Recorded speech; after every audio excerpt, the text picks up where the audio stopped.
নমস্কার, আমি প্রীতিশ তালুকদার। আমার ইউটিউব চ্যানেল সনাতন ধর্মে আপনাদের স্বাগত জানাচ্ছি। আশা করি সকলে ভালো আছেন। আমরা আলোচনা করছিলাম গোপিনীদের বস্ত্রহরণ লীলা বা বস্ত্রহরণ কাণ্ড নিয়ে। এটা কি প্রকৃতই ভগবান শ্রীকৃষ্ণের কাণ্ড বা লীলা, নাকি কেলোর কীর্তি? প্রকৃতই ইতিহাস নাকি প্রক্ষিপ্ত মানে মূল ইতিহাস নয়, মূল ঘটনা নয়, সত্য ঘটনা নয়, পরবর্তী সময় কেউ আলাদাভাবে রচিত করে এখানে পুশ করে দিয়েছে, আসল নকল সব মিশিয়ে দিয়েছে, ভেজাল। কিন্তু সমস্যা হচ্ছে কৃষ্ণের সময়কাল আজ থেকে 4-5 হাজার বছর আগের, আর আমাদের যে ইতিহাস, সেই ইতিহাস তো লিখতে শুরু করেছে বা খোঁজ করেছে আমাদের এই ভারতবর্ষ যখন পরাধীন ছিল ব্রিটিশদের কাছে, তখন ব্রিটিশদের দ্বারা, পাশ্চাত্য পণ্ডিতদের দ্বারা। সে মেরে কেটে 200 বছর আশেপাশের সময়। অবশ্য তার পিছনের ইতিহাসও তারা লিখেছে, কিন্তু অত দূর পর্যন্ত নয়। কোনো প্রত্যক্ষ প্রমাণ নাই যার দ্বারা আমরা এগুলোকে নির্ণয় করতে পারবো। তাহলে কিভাবে নির্ণয় করব? যেভাবে গোয়েন্দারা নির্ণয় করে, যেভাবে গবেষকরা নির্ণয় করে, ঠিক সেইভাবে। গোয়েন্দারা কী করে? কোথাও কিছু ঘটেছে, যারা ঘটিয়েছে তারা কেটে পড়েছে, গোয়েন্দারা পরে এসেছে, তারা অপ্রত্যক্ষ প্রমাণ যেগুলো সাধারণের চোখে এড়িয়ে যায়, সেগুলোর ভিত্তিতে তারা অপরাধীর কাছে পৌঁছায়।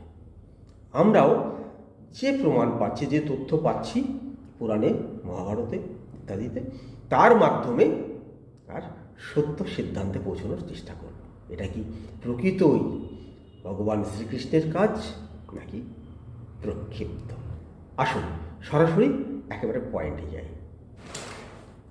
প্রথম পয়েন্ট, ওই যে নগ্ন হয়ে মুক্ত জায়গায় নদীতে স্নান, তাও আবার মেয়েরা, এটা অদ্ভুত লাগে। এটা কি তখনকার সামাজিক রীতি যে তখনকার নারী পুরুষ সকলেই আর নগ্ন হয়ে নদীতে স্নান করত? হয়তো পুরুষরা অন্য জায়গায়, নারীরাও অন্য জায়গায়, জানা যায় না।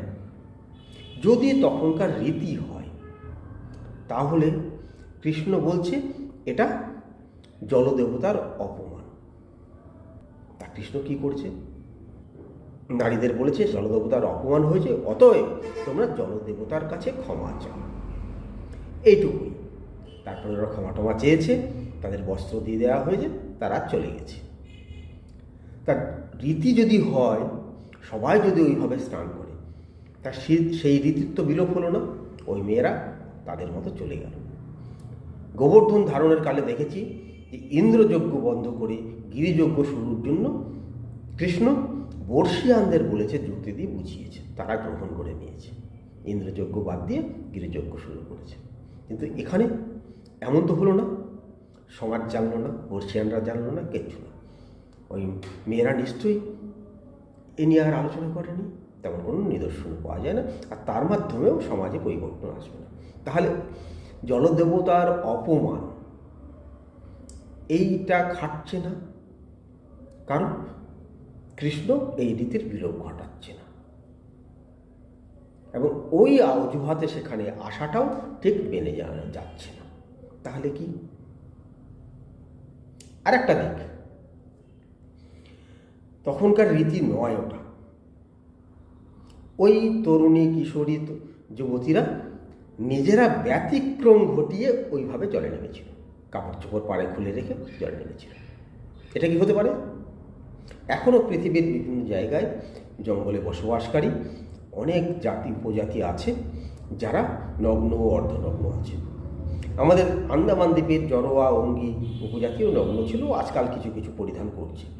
তাছাড়াও আমাদেরই নর্থ সেন্টিনেল একটা দ্বীপ আছে, ভারতের অধীনেই আছে, সেখানে কিন্তু কেউ যায় না, যেতে পারে না, সেখানেও অন্য জাতি একটা বাস করছে, তারা কিন্তু নগ্ন। এমন আফ্রিকা ও আমেরিকার বনে জঙ্গলে অনেক জাতি আছে, তাদের কাছে এটা খুব স্বাভাবিক বিষয়, কারণ তারা জন্ম থেকেই এভাবে দেখে শুনে বড় হচ্ছে এবং ওইভাবেই বড় হচ্ছে, তাদের মধ্যে এতে কোনো বিকার আসে না। কিন্তু যারা সভ্যতার মধ্যে বাস করছে, যারা জ্ঞান হয়ে থেকে কাপড় পরে বড় হচ্ছে, ওইভাবে মানুষকে দেখছে, তাদের পক্ষে, তাও আবার মেয়েরা, মুক্ত জায়গায় যমুনায় এসে তার তীরে গায়ের বস্ত্র সমস্ত খুলে রেখে যমুনায় নেমে যাওয়া, জলে নেমে যাওয়া, এটা সম্পূর্ণ অস্বাভাবিক লাগছে নাকি?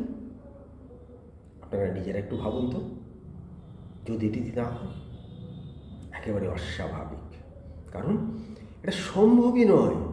তাই এই যে ঘটনাটা যেটা বলা হচ্ছে, বস্ত্র খুলে রেখে যমুনায় নেমে গেছিল মেয়েটা, এটা সম্পূর্ণভাবে অবাস্তব, অবৈজ্ঞানিক এবং বিকৃতি, এটা হতে পারে না, প্রথম। দ্বিতীয়ত, কদম গাছ। আমরা কালীয় দমন পর্বে দেখেছি যে কালীয়র বিষে যমুনার জল টকবক টকবক করে ফুটতো এত তীব্র, সেখানে পশু পাখি কিছু যেতে পারত না, কারণ বায়ুমণ্ডল বিষাক্ত হয়ে গেছিল, তারা মরে পড়ে যেত। এমনকি পাড়ের গাছপালাও পুড়ে ছাই হয়ে গেছিল সেই বিষে। কালীয় চলে গেছে, নদীর জল প্রবাহমান, জল বয়ে গেছে, ভালো জল এসেছে, বাতাসও হয়ে গেছে, বাতাস শুদ্ধ হয়ে গেছে, কিন্তু পাড়ের গাছপালা 2 মাসে, 6 মাসে, 1 বৎসরে অত বড় গাছ কি হওয়া সম্ভব, যেখানে কৃষ্ণ উঠে পড়ে বসে পড়ল ডালে? ভাবুন তো, এই বিষয়গুলো ভক্তির আবেগে, আর সাধারণত আমরা এ নিয়ে সংশয় প্রকাশ করতে আমাদের দৃষ্টি এড়িয়ে যায়, নজর এড়িয়ে যায়। আর যারা কথক ঠাকুর, কীর্তনিয়া, গুরু ঠাকুর, তারা তো এসব বলবেন না, হয়তো তারা নিজেরাও প্রণিধান করেননি, ঠিকমতো পড়াশোনা করেন কিনা তাও জানি না। যদি ওটা সত্যি হয়, কালীয়র ঘটনা সত্যি হয়, কালীয় বিষের ঘটনা সত্যি হয়, তাহলে এটা মিথ্যে। এখানে কদম গাছ থাকতে পারে না এই অল্প দিনের মধ্যে। আর এখানে যদি কদম গাছ থাকে, তাহলে ওটা সম্পূর্ণ মিথ্যে। প্রকৃতপক্ষে ওটাও যেমন প্রক্ষেপণের লক্ষণযুক্ত, এটাও তাই। তাই মনে হয় এটা মূল ঘটনার অঙ্গ নয়। তৃতীয়ত, ব্রত কথা। আমরা এখন সমাজে খুব দেখি, মা ষষ্ঠীর ব্রত, মা শীতলার ব্রত, ওলাইচণ্ডীর ব্রত, ইতু পুজোর ব্রত, মঙ্গলচণ্ডীর ব্রত, কত ব্রত। কিন্তু এই যে সমাজ, সনাতন হিন্দু সমাজ, তা না বিবর্তনের মধ্যে দিয়ে এসেছে। বৈদিক যুগে কি ছিল? যাগ, যজ্ঞ, হোম, তপস্যা, ধ্যান, এগুলো। আর তখন দেবতা কারা ছিল? ইন্দ্র, বরুণ, রুদ্র, সোম, অশ্বকুমার, এগুলো। ধাপে ধাপে ধাপে ধাপে বিবর্তন এসেছে, দেবতাদের সৃষ্টি হয়েছে, তাদের কল্পিত রূপ বিগ্রহ আমরা দেখেছি, তারপরে প্রতিমা এসেছে। এইভাবে আমরা বিবর্তনের ধারা পেয়ে এসেছি। আর সেই ধারায় এই ব্রত কথা, মেয়েদের ব্রত পালন অত্যন্ত আধুনিক, ভারতে ইসলামিক আগ্রাসনের পরের। তাহলে এখানে ব্রত আসলো কি করে? কৃষ্ণ দ্বৈপায়ন ব্যাস এবং ভগবান শ্রীকৃষ্ণ সমসাময়িক। কৃষ্ণ দ্বৈপায়ন ব্যাস বেদ বিভাগ করেন এবং সংগ্রহণ করেন। তখনও বৈদিক যুগ চলছে, যাগ, যজ্ঞ, হোম, আমরা দেখতে পাবো সেই সময়। তাহলে এই জায়গায় পৌঁছয়নি তো কোনো সময়। তাহলে এই ব্রত এলো কেন? কিভাবে এলো? কারণ হচ্ছে ব্রত সৃষ্টি হওয়ার পরেই এই পুরাণ। হ্যাঁ, তাই এখান থেকেও এটা বলা যায় যে এটা প্রক্ষিপ্ত, পরবর্তী সময় সংযোজিত। চতুর্থত, তখন ভগবান শ্রীকৃষ্ণের বয়স কত? তিনি তখন শিশু, বালক, কিশোর, তরুণ, যুবক। তিনি যে অত সুন্দর সুন্দর কথা বললেন, শিক্ষা দিতে আসলেন, জলদেবতার অপমান, ব্রতের উল্লঙ্ঘন ইত্যাদি ইত্যাদি। তা তিনি কি সেই কালচারে ছিলেন, সেই বয়সে ছিলেন? এক বয়স নিয়ে আমি বলছি না, তবে ভাগবতেই পেয়ে যাবেন, তখন তিনি বাল্য বয়সে।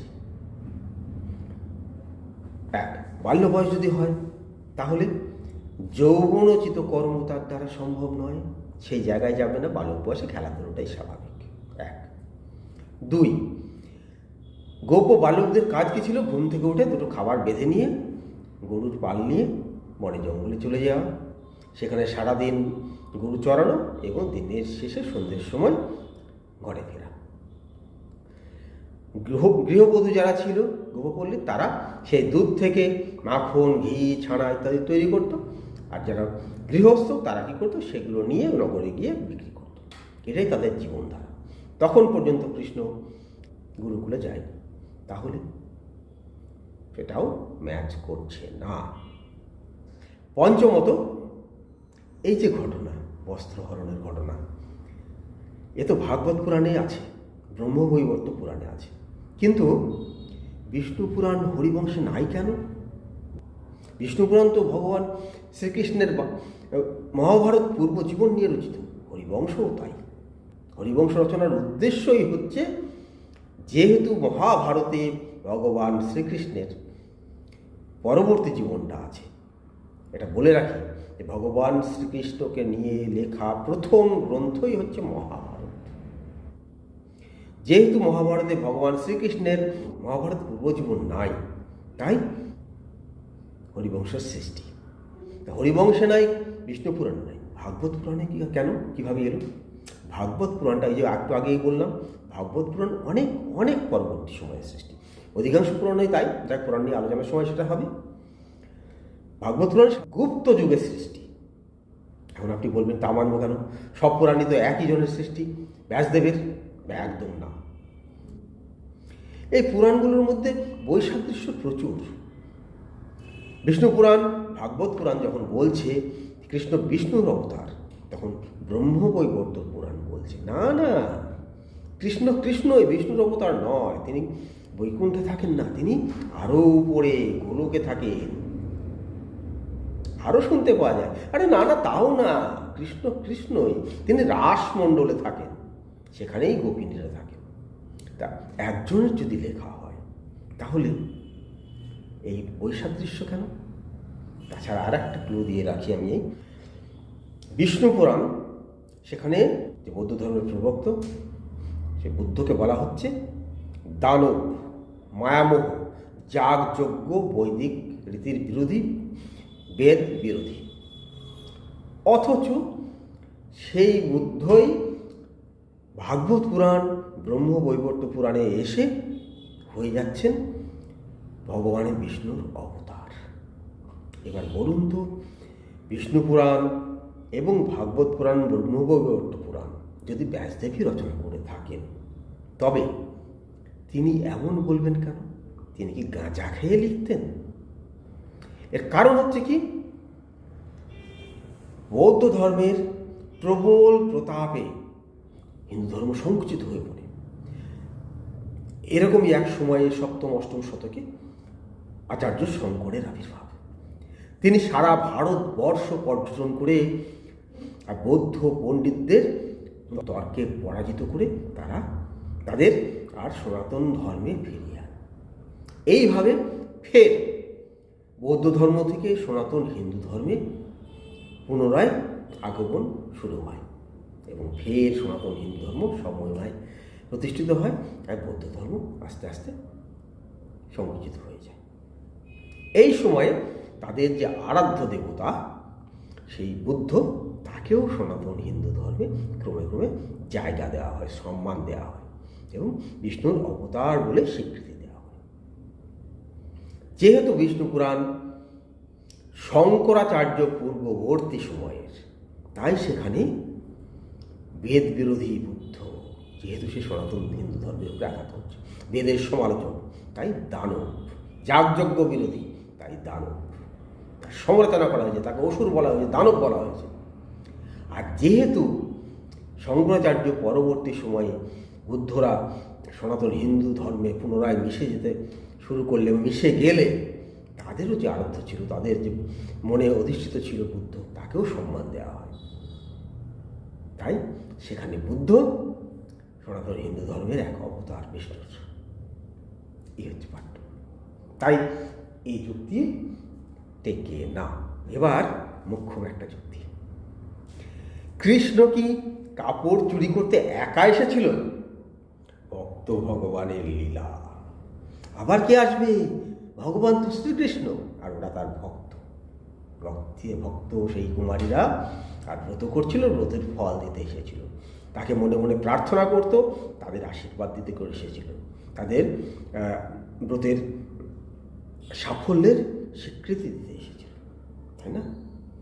যাদের কাছে ভাগবত গ্রন্থ আছে খুলে বসুন, এই জায়গাটা দেখুন। আমি বলে দিচ্ছি, এই যে বয়স্যৈরা বৃত্তস্তত্র গতস্তং কর্মসিদ্ধ হয়ে, সংস্কৃতে বেশি যাচ্ছি না।